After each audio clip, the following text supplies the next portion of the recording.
Northern elders insist Nnamdi Kanu must be persecuted, says IPOB has now become a threat to Nigeria after Olusegun Obasanjo asked President Muhammadu Buhari to meet with Nnamdi Kanu and stop the bloodshed in Nigeria and ensure Nigeria returns to peace. So this is the Northern elders and this is how they rule.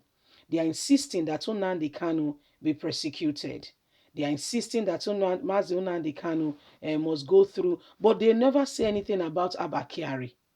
They've never said anything about the people who are causing, making life unbearable for Northerners. University of Jos was attacked in less than 24 hours twice.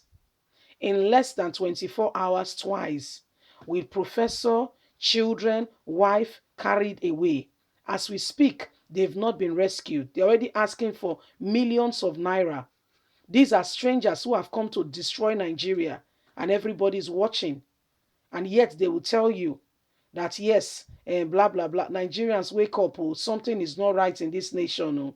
Something is not right. Something is oppression is going on in this country. There is a serious oppression. They are insisting Mazuna and Kanu must be persecuted. Have they accounted for all the wrongdoing going on in their own end? Because human beings, we like to focus on others and forget that we also have our own issues. Let's continue.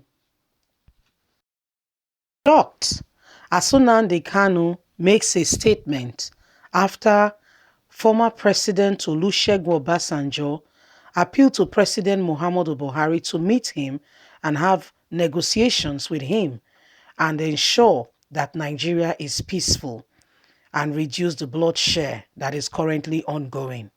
Nnamdi Kanu has become one of the most talked about names today. And to be quite candid, Nigerian government, I would say, are scared of this man. The truth of it is, Nnamdi Kanu is even more well known than the president. The president is only known because he's the president. The level of loyalty, okay, and influence this man controls is unimaginable in a whole region. In a whole region. Okay, in a whole region, this man holds the region standstill. And so he had made a statement, and the statement is he wants the trial to continue, despite the fact that we reported to you that former President Chief Olusegun Obasanjo has appealed to President Muhammadu Buhari to ensure that, Kanu, he had a discussion with Kanu and things are done decently and in order. This is what we are hearing. Please don't forget to give us a thumbs up, like or share, subscribe. Let's give you all the details. Kanu, the ongoing trial should continue. Nobody should beg Buhari, despite a call by some Nigerians, such as the former president of Nigeria, Chief Olusegun Obasanjo, and the all Anambra global national candidates in the upcoming election in Anambra State, November the 6th, for the federal government to have a dialogue with the leader of the indigenous people of Biafra. The federal government should not yield to summon, he has said. So Nnamdi Kanu is saying, the leader of the indigenous people of Biafra has said that the federal government should not heed to summon and and they should go ahead and obey the laws of the land as persecuting all criminals. If the government fails and feels that Nnamdi Kanu has committed various crimes of incitement and causing the destruction of lives and properties of Nigeria, the government should not subscribe to any advice or social, cultural, or political group not to persecute Kanu in accordance with the law of the land. Not prescribing him will amount to weakness on the part of the government. Nobody should be above the law. Not persecuting him can also increase the rate of insecurity in Nigeria.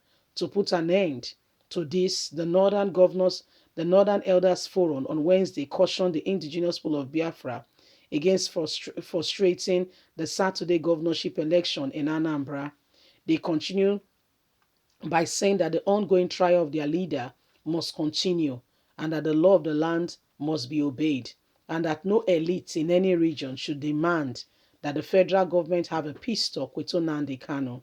So it is actually the indigenous people, the northern elders, that is saying Nnamdi Kanu, that the law should continue, the trial should continue.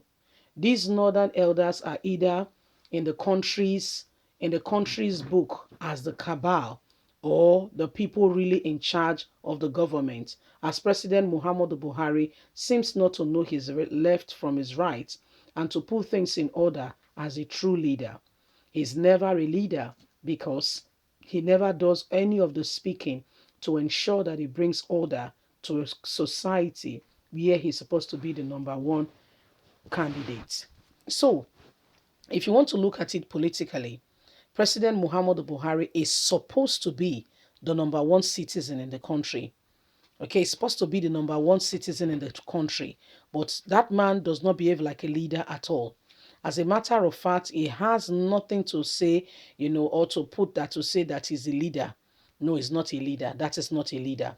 He lacked the very essence of if you want to talk about leadership, the very, very perils of leadership, he lacks it totally and completely. So he's not a leader in any right, in any way, so to speak.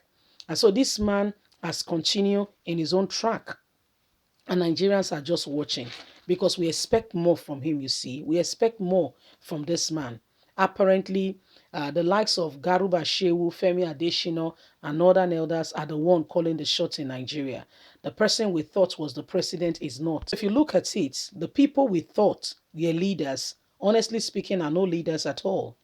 That's why when I go back in memory lane in 2015, what was it that Buhari possessed that made some people thought that he could be the president, the number one citizen that will represent Nigerians in every quarter, in every facet, in every aspect? What was it he possessed, he had, that Nigerians thought he should be the number one candidate? Because if you look at it, to start with, if you want to talk about educational qualification, I don't think that was part of the premise, okay, that made Nigerians say he should be the number one citizen. Because if it's that, he does not have it at all. In fact, the number two candidate or the number two citizen have more. So what exactly was it that he possessed that made the people say, okay, he should be the number one candidate? Because you can see it all over that this man does not possess anything, only for quality, what of leadership. A leader is somebody, when there is chaos, he brings order by his words. His words are soothing. His words are like a cup of water on a thirsty afternoon that brings about calm and quietness. But rather, this man's words bring more disunity, disdain, and more chaos. Is that a leader? Not at all. That's not a leader. That's never somebody you should trust and put together to say he's a leader. In fact, that's not a leader in any way, form, or kind. That's not somebody you can say he's a leader. Nnamdi Kanu is where he is today because he stood for the people. That is his crime. Okay, he's saying the people of the southeast have been neglected. Will let us find a way. If we're not part of this government, then let us leave. And that's his crime. Sunday Igboho is where he is today because he stood for the people. That's also his crime.